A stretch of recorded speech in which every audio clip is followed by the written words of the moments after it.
수요방 기도의 시간, 하나님께서 우리에게 주시는 말씀은 창세기 39장입니다. 창세기 39장 1절에서 6절까지의 말씀입니다. 창세기 39장 1절에서 6절까지의 말씀 찾으셨으면 우리 한 절씩 교독하도록 하겠습니다. 제가 먼저 읽겠습니다. 요셉이 이끌려 애굽에 내려가매 바로의 신하 쥐니 대장 애굽 사람 보디발이 그를 그리로 데려간 이스라엘 사람의 손에서 요셉을 사니라.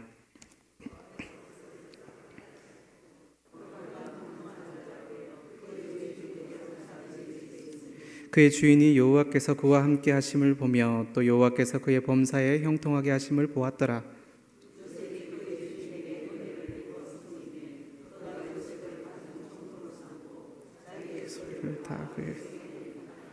그가 요셉에게 자기의 집과 그의 모든 소유물을 주관하게 한 때부터 여호와께서 요셉을 위하여 그 애굽 사람의 집에 복을 내리심으로 여호와의 복이 그의 집과 밭에 있는 모든 소유에 미친지라. 주인이 그의 소유를 다 요셉의 손에 위탁하고 자기가 먹는 음식 외에는 간섭하지 아니하였더라. 요셉은 용모가 빼어나고 아름다웠더라. 아멘. 은혜로운 찬양 감사합니다. 오늘 수요밤 기도에 오신 우리 성도님들, 오늘 말씀으로 힘을 얻고 소망을 얻고 기도하며 더욱더 하나님의 은혜 가운데 나아가는 복된 시간이 되시기를 간절히 축원합니다. 혹시 물건을 살 때 어떤 것에 관심을 두고 계십니까? 우리는 물건을 살 때 그 물건이 나와 잘 어울리는지, 그 물건이 실제적으로 쓸모가 있는지, 그리고 그것이 튼튼한지, 그리고 누군가에게 그 물건을 선물한다면 그 사람에게 필요한 물건인지, 그 사람과 잘 어울리는지를 우리는 생각하게 됩니다. 그런데 저는 그런 상황과 함께 물건의 이름이 주는 기대치를 생각해 보곤 합니다. 물건의 이름을 통해서 판매자가 무엇을 전달하려고 하는지, 브랜드나 이름 속에 판매자의 의도가 숨어 있기 때문입니다. 단순하게 과자를 한번 생각해 본다면 에이스라는 과자가 있는데요. 그 과자에는 이 과자를 먹는 사람이 자기 분야에서 최고의 실력자, 즉 에이스가 되기를 바라는 마음이 담겨져 있지 않을까요? 홈런볼이라는 과자도 있습니다. 인생의 결정적인 순간에 시원하게 홈런 한 방 날리고 싶은 우리의 인생의 소망이 그 속에 들어있는 것 같기도 합니다. 빅파이라는 과자도 있는데요. 먹을 때마다 빅토리라는 승리하는 인생이 되기를 원하는 그 기대치가 그 과자에 담겨져 있기도 합니다. 고래밥을 보면서는 바다처럼 넓은 세상을 다 품고 살라라는 통 큰 포부가 그 속에 읽어지기도 합니다. 사실 별 의미 없이 이름을 지을 수도 있습니다. 새우깡, 고구마깡, 양파링, 초코파이처럼 그냥 새우 맛이 나고 고구마 맛이 나고 양파 맛이 나서, 그리고 초코로 만든 파이이기에 초코파이라고 이름을 지을 수도 있습니다. 그럼에도 초코파이에 숨어있는 정이라는 기대치가 사람의 마음을 움직이면서 사소한 정을 나누고 싶을 때 초코파이를 찾게 되는 우리들의 마음, 그것이 바로 그 과자의 이름에 담겨져 있기도 합니다. 이사를 할 때 제가 처음으로 접하게 된 브랜드가 있는데요. 그 브랜드의 이름은 꿈꾸는 요셉이라는 브랜드입니다. 아이들의 침대를 사려고 이곳저곳 알아보다가 꿈꾸는 요셉이라는 침대 브랜드를 알게 되었습니다. 꿈꾸는 요셉. 왜 요셉과 연결되는 단어가 꿈이었을까요? 왜 꿈이었을까요? 성경 속에 나오는 요셉의 별명이 꿈꾸는 자였기 때문입니다. 창세기 37장 19절에 이렇게 말씀합니다. 서로 이르되 꿈꾸는 자가 오는도다 라고 말합니다. 야곱의 11번째 아들이었던 요셉은 꿈꾸는 자였습니다. 요셉의 형들은 요셉을 꿈꾸는 자라고 명했습니다. 꿈꾸는 자라는 말은 좋은 말이었을까요? 나쁜 말이었을까요? 형들이 요셉에게 말했던 꿈꾸는 자라는 말은 요셉을 조롱하는 말이었습니다. 창세기 37장 18절에 이렇게 말씀하고 있기 때문입니다. 요셉이 그들에게 가까이 오기 전에 그들이 요셉을 멀리서 보고 죽이기를 꾀하여, 그리고 이어서 이렇게 말하고 있습니다. 서로 이르되 꿈꾸는 자가 오는도다 라고 말하고 있거든요. 형들은 요셉을 죽이려고 합니다.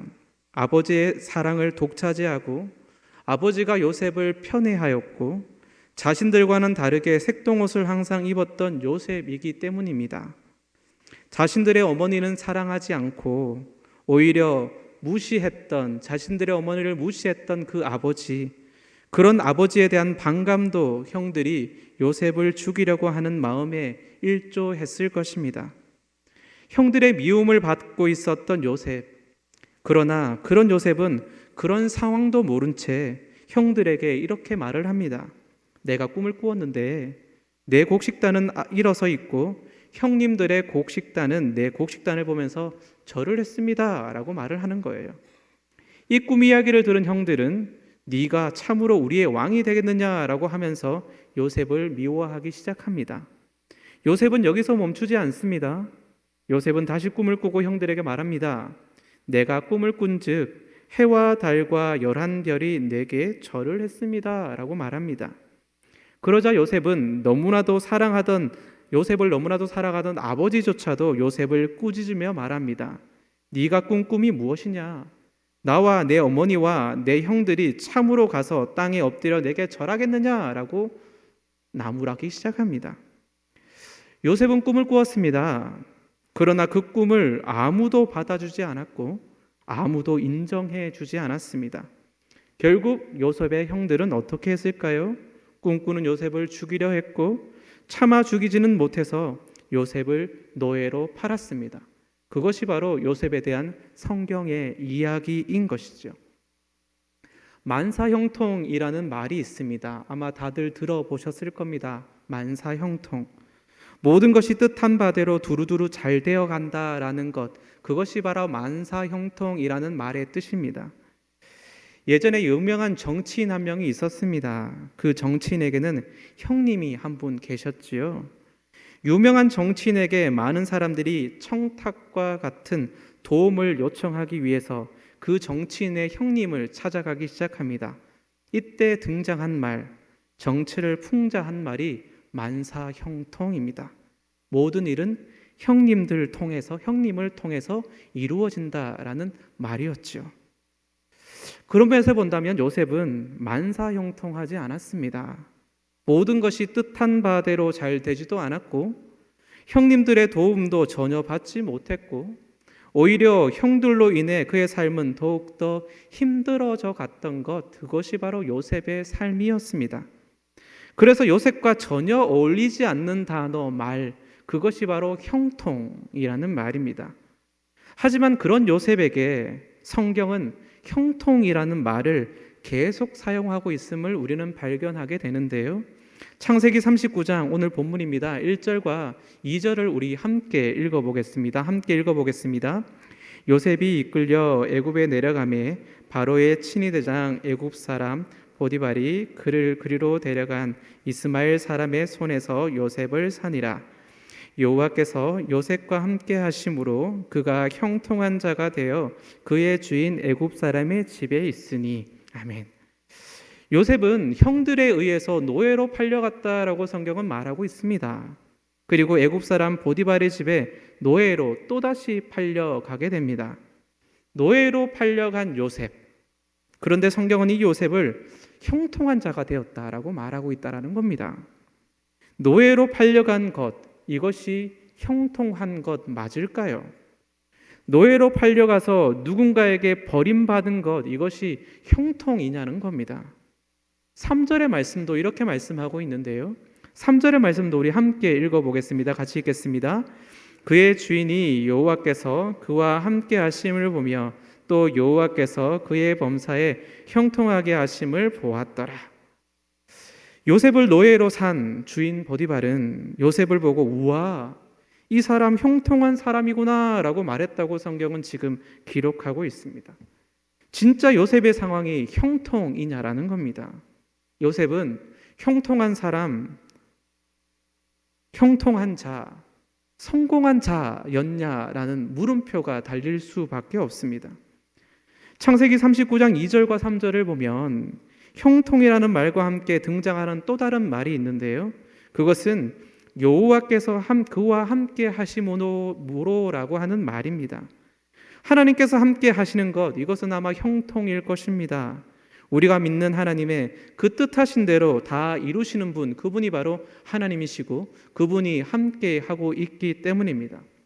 그러나 형통에 대해서 제가 계속 말씀드리고 있는 것은 요셉의 현재 상황과 요셉의 현재 모습이 진짜 형통한 자가 된 것, 그것이 맞냐라는 것을 제가 계속 궁금해하고 있다라는 겁니다. 오늘 본문은 아니지만 창세기 39장 23절도 보면 이렇게 말씀하고 있는데요. 39장 23절도 우리 함께 읽어보겠습니다. 같이 읽겠습니다. 간수장은 그의 손에 맡긴 것을 무엇이든지 살펴보지 아니하였으니 이는 여호와께서 요셉과 함께 하심이라. 여호와께서 그를 범사에 형통하게 하셨더라. 아멘. 요셉은 보디발의 집에 노예로 살다가 주인의 아내로 인해 누명을 쓰고 결국은 감옥에 또 갇히게 됩니다. 형들에 의해 죽음을 당할 뻔했던 자가 노예로 팔리게 되고 보디발의 집에서 또 노예로 살다가 그곳에서 또 다시 감옥으로 장소가 옮기게 되는 모습, 그것이 바로 요셉의 모습이지요. 자유가 사라지고 억압만 가득하고 채색 옷은 벗겨졌고 노예 옷을 입었다가 이제는 제수복까지 입은 상황, 이것이 진짜 형통이냐라는 것이죠. 하나님께서 함께 하시는데 하나님께서는 요셉과 어떻게 함께 하시기에 이런 것이 형통이냐라는 반문이 들 수밖에 없습니다. 사실 성경에 등장하는 형통이라는 단어를 히브리어로는 마즐리야흐라고 말을 합니다. 마즐리야흐. 이 단어는 형통, 성공이라는 뜻을 가지고 있습니다. 일반적으로 이 단어를 이렇게 해석합니다. 성공한 사람, 형통한 사람이라고 해석하게 되는 것이죠. 그런데 또 다른 해석이 있습니다. 또 다른 해석. 그것은 성공시키는 사람, 형통케 하는 사람이라는 해석입니다. 성공시키는 사람, 형통케 하는 사람. 형통, 성공이라는 의미가 모두 포함되는 것이지만 성공한 사람과 성공시키는 사람의 의미는 완전 다릅니다. 형통한 사람과 형통케 하는 사람이라는 의미는 전혀 다른 의미로 다가오게 되는 것이지요. 창세기 39장 2절의 말씀을 개역 개정에서는 형통한 자라고 번역합니다. 새 번역에서도 앞길이 잘 열리도록이라고 번역했고 공동번역이라는 번역본에서도 앞길이 열려라고 번역을 합니다. 요셉의 상황을 보면 전혀 앞길이 열리지 않았음에도, 요셉의 상황은 전혀 형통하지 않았음에도 그래도 성경은 그렇게 지금 번역하고 있다라는 겁니다. 영어 성경들도 보면 우리말 번역본들과 비슷하게 다 번역하고 있습니다. 그런데 창세기 39장에 등장하는 이 형통, 마즐리야흐라는 단어는 히필이라는 문법을 쓰면서 사역태라는 분사로 적혀져 있다라는 겁니다. 이 히필, 사역태라는 말의 뜻은 자기가 스스로 하는 것이 아니라 남에게 시키는 것이라는 의미로 해석되어야 하는 것이죠. 그래서 히필, 사역태로 쓰여진 마즐리야흐가 사용될 때에는 타인을 성공시킨다라는 의미가 그 속에 들어가게 되는 것입니다. 그래서 이 단어가 적혀져 있는 39장 2절을 이렇게 해석해야 하는 것이죠. 여호와께서 요셉과 함께 하심으로 그가 형통한 자가 되어 그의 주인 애굽 사람의 집에 있으니 라는 것이 아니라 여호와께서 요셉과 함께 하심으로 그가 형통케 하는 자가 되어 그의 주인 애굽 사람의 집에 있으니 라고 해석해야 된다라는 겁니다. 요셉은 형통한 자가 아니라 그의 주인인 애굽 사람을 형통케 하는 자가 되었다라고 성경을 우리는 해석해야 합니다. 그래서 5절과 6절처럼 이 결과가 나타나게 되는 것이거든요. 5절과 6절에 이렇게 말씀합니다. 그가 요셉에게 자기의 집과 그의 모든 소유물을 주관하게 한 때부터 여호와께서 요셉을 위하여 그 애굽 사람의 집에 복을 내리심으로 여호와의 복이 그의 집과 밭에 있는 모든 소유에 미친지라. 주인이 그의 소유를 다 요셉의 손에 위탁하고 자기가 먹은 음식 외에는 간섭하지 아니하였더라. 요셉은 용모가 빼어나고 아름다웠더라. 결국 요셉은 형통한 자가 아닙니다. 형통케 하는 자였던 겁니다. 복받은 자가 아니라 복의 통로가 되는 자, 이 자가 바로 요셉이었고 요셉에 대한 이야기가 오늘 적혀져 있는 것이죠. 우리는 요셉처럼 형통한 자가 되려고 합니다. 우리는 요셉처럼 복받은 자, 형통한 자가 되기를 원합니다. 그런데 진짜 하나님께서 요셉에게 원하시는 것은 복을 주는 자, 복을 받게 하는 자, 형통케 하는 자, 누군가를 성공케 하는 자가 되길 원하셔서 요셉을 사용하고 있다라는 것이죠. 어떤 사람에게 누군가가 찾아왔습니다. 나는 당신의 소원을 들어주는 사람입니다 라고 말을 하며 찾아왔습니다. 당신의 소원을 한 가지 들어드릴 테니 한 가지 소원을 말해 보겠습니까? 라고 말을 합니다. 그러자 그 사람이 소원을 들어주는 사람에게 다시 되묻습니다. 혹시 다른 사람들은 무슨 소원을 이야기했는지 물어보아도 되겠습니까? 라고 말합니다. 그러자 소원을 들어주는 자는 이렇게 말을 합니다. 네, 어떤 사람은 평생 쓰고도 남는 돈을 달라고 했고, 어떤 사람은 아프지 않는 건강을 달라고 했고, 어떤 사람은 사랑하는 사람을 만나게 해달라는 소원을 말했으며, 또 어떤 사람은 직업을 달라고 했고, 또 어떤 사람은 깨어진 관계를 회복하게 해달라고 소원을 빌었습니다 라고 말합니다. 성도님들에게 한번 물어보고 싶습니다. 한 가지 소원을 들어주는 사람이 찾아왔다면 어떤 소원을 들어달라고 소원을 말하시겠습니까? 이 이야기를 듣고 곰곰이 고민하던 사람은 자신의 소원을 이렇게 말합니다. 뭐라고 말했을까요? 소원을 들어주는 당신, 나를 떠나지 말고 평생 나와 함께 해주세요 라고 하는 소원을 말했다라는 겁니다. 나에게 어떤 소원이라도 다 이루게 하시는 당신이 나와 평생 함께하면 그러면 당신이 나의 모습을 보면서 다 들어주지 않겠습니까? 라고 하는 의미가 그 속에 포함되어져 있는 것이지요. 우리는 내가 무엇인가를 가지기를 원하고 우리는 내가 무엇인가를 이루려고 합니다. 그러나 하나님께서는 우리와 함께 하시면서 무엇을 원하실까요? 나의 성공이 아니라 누군가를 성공케 하는 사람, 내가 형통한 자가 아니라 누군가를 형통케 하는 사람. 하나님께서는 내가 무엇인가를 이루기를 원하는 것이 아니라 어떤 사람으로 살아가기를 원하신다라는 것입니다. 누군가에게 필요한 사람, 누군가에게 도움을 주면서 나뿐 아니라 그 사람에게 하나님의 나라를 만들어주는 사람으로 살아가기를 원하시는 것, 그것이 바로 하나님의 마음이고 뜻이다라는 것이죠. 나의 삶이 아프고 나의 삶이 고통스럽고 나의 삶이 힘들고 나의 삶이 제대로 풀리지 않고 그래서 전혀 형통치 않은 모습, 그것이 바로 지금 나의 모습일 겁니다. 그런데 하나님께서는 그런 나를 보내셔서 나를 형통케 하시는 것이 아니라 나와 함께하는 누군가를 형통케 하는 자로 사용하고 계시다라는 것이지요. 요셉은 형들과 헤어졌습니다. 그리고 나중에 애굽의 총리가 된 요셉이 자신을 찾아온 형들에게 이렇게 말했다라는 거예요. 창세기 45장 7절과 8절인데요. 이 7절과 8절의 말씀 우리 함께 읽어보겠습니다. 같이 읽겠습니다.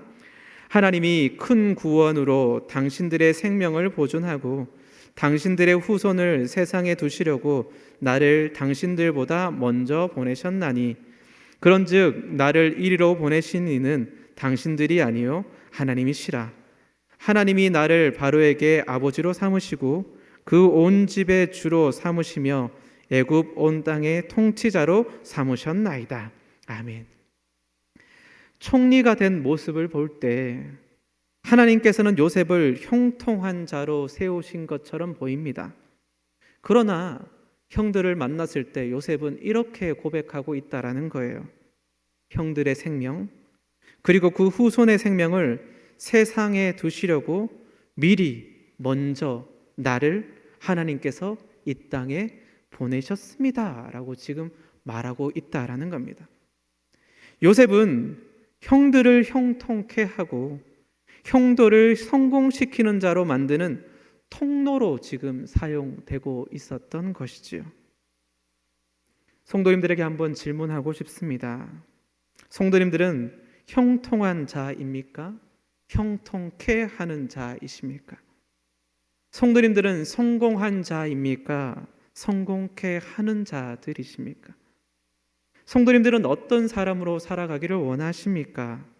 성공하고 형통한 자가 되기를 원하십니까? 아니면 누군가를 성공케 하고 누군가를 형통케 하는 자로 살아가기를 원하시냐라는 겁니다. 하나님께서는 요셉을 성공한 자, 형통한 자가 아니라 누군가를 성공케 하고 누군가를 형통케 하는 자로 세우셨습니다. 그래서 요셉을 먼저 애굽 땅으로 하나님께서 보내신 것이지요. 비록 요셉이 가는 길이 노예 상황이고 감옥이었으며 그래서 그 길이 아픔과 고통의 장소였지만 하나님께서는 요셉과 함께 하시면서 그를 통해 복이 흘러가고 성공이 흘러가고 형통이 흘러가도록 인도해 주셨던 것입니다. 신명기 28장 3절에서 6절까지 말씀을 보면 이런 말씀이 있는데요. 신명기 28장 3절에서 6절까지 말씀, 우리 이 말씀을 천천히 우리 함께 읽어보았으면 좋겠습니다. 같이 읽겠습니다. 성읍에서도 복을 받고 들에서도 복을 받을 것이며 내 몸의 자녀와 내 토지의 소산과 내 짐승의 새끼와 소와 양의 새끼가 복을 받을 것이며 내 광주리와 떡반죽 그릇이 복을 받을 것이며 내가 들어와도 복을 받고 나가도 복을 받을 것이니라. 아멘. 네가 들어와도 복을 받고 나가도 복을 받을 것이다. 광주리들이 복을 받고 새끼들이 복을 받고 너와 함께 있는 것들이 복을 받게 될 것이다. 너를 통해 너의 자녀, 너의 땅, 너의 소산, 너의 짐승 결국 복의 통로가 되고 너는 누군가를 성공케 하고 형통케 하는 자가 될 것이다 라고 신명기 28장은 말씀하고 있는 것이지요. 그런데 이 말씀을 시작할 때 이렇게 말씀하고 있음에 우리는 더욱더 집중해야 합니다. 신명기 28장 2절에 1절인데요. 이렇게 말씀하고 있습니다. 네가 내 하나님 여호와의 말씀을 청종하면 이 모든 복이 내게 임하며 내게 이르리니 라고 말씀하고 있습니다. 여호와의 말씀을 청종하면, 여호와의 말씀에 귀 기울이면, 그리고 그 말씀을 지키면 내가 여호와께서 너와 함께하고 계심을 알게 될 것이고, 그리고 그렇게 살아가게 된다면 내가 어떤 상황과 어떤 형편에서도 하나님께서 나와 함께하고 계심을 믿고 살아가게 된다면 이 모든 복이 내게 임하고 너와 함께한 모든 것에 복이 임하게 될 것이다 라고 하는 것, 그것이 바로 신명기 28장의 말씀입니다. 요셉은 성공한 자라고 성경은 번역하고 있습니다. 하지만 성공한 자가 아니라 성공케 하는 자였고 형통한 자가 아니라 형통케 하는 자로 살아갔습니다. 어떻게 요셉은 그렇게 살아갈 수 있었을까요? 그의 신념에 확신한 것이 있었습니다. 그것은 창세기 39장 9절의 말씀에 등장하고 있는데요. 이 말씀을 우리 함께 읽어보겠습니다. 같이 읽겠습니다. 이 집에는 나보다 큰 이가 없으며 주인이 아무것도 내게 금하지 아니하였어도 금한 것은 당신뿐이니 당신은 그의 아내임이라. 그런즉 내가 어찌 이 큰 악을 행하여 하나님께 죄를 지으리이까. 아멘. 요셉은 하나님께 죄를 지으면 안 된다라고 지금 말하고 있습니다. 그 집에 아무도 없었어요. 보는 사람이 아무도 없었어요. 하지만 하나님이 나와 함께 하시기에 하나님께 죄 짓지 않는 삶, 그것이 바로 요셉의 삶이었습니다. 그리고 그 행동은 자신을 유혹하는 여인을 위한 어찌 보면 행동이었던 것입니다. 우리에게는 아마 소원이 다 있을 겁니다. 돈이 있으면 좋고요. 건강이 있으면 더 좋고요. 명예가 있으면 더욱더 좋고요. 높은 위치에 있으면 더더욱 좋고요. 화려함이 있으면 좋고 번듯한 직장이 있으면 더욱더 좋습니다. 나의 배우자가 예쁘면 더 좋고요. 잘났으면 더 좋겠고요. 유명한 직장에 다니면 더욱더 좋고 이름만 대면 다 아는 그런 곳에 일하고 있으면 얼마나 좋을까요? 그리고 내 자식도 그렇게 되었으면 좋겠습니다. 이것이 바로 우리의 소원들입니다. 그러나 우리의 소원은 내가 그렇게 되는 것이 아니라 나를 그렇게 만들어주시는 하나님과 함께 하는 것, 그것이 바로 우리의 소원이 되어야 하지 않을까요? 내가 대단한 사람이 되는 것도 좋지만 나를 통해서 나의 가족이, 나의 이웃이, 나의 남편과 나의 아내가, 내 자식이 성공하고 형통한 자가 되면 더욱더 좋지 않겠습니까? 나를 통해서 말입니다. 하나님께서는 미리 요셉을 보내셨습니다. 형들을 형통하게 만들기 위해서 미리 보내신 것이지요. 이처럼 하나님께서는 미리 성도님들을 기도의 자리로 보내셨습니다.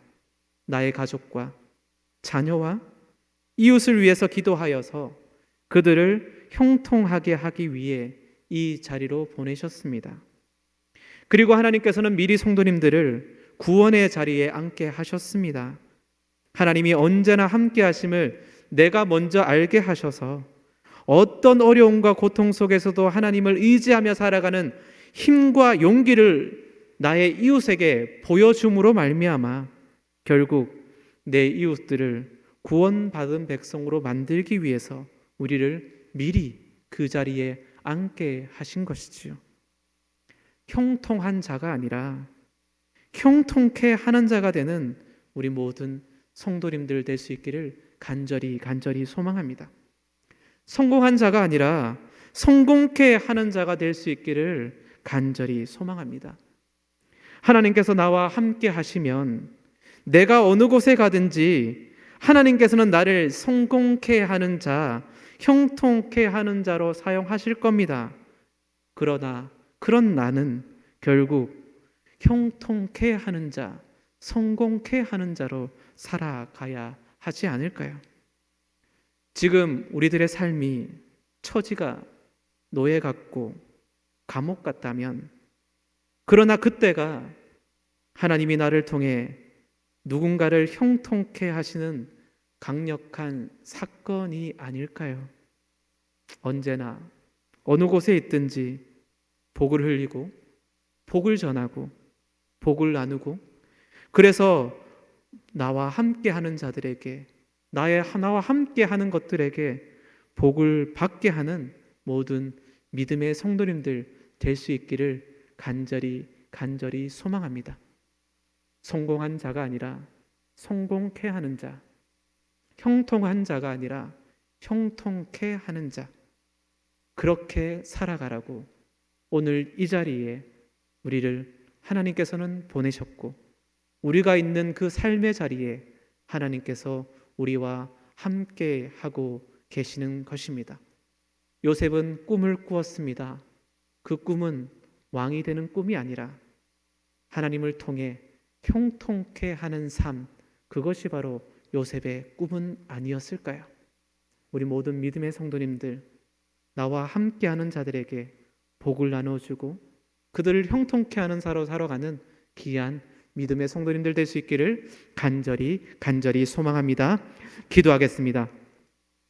사랑의 하나님, 오늘 이 자리로 오게 하심을 감사합니다.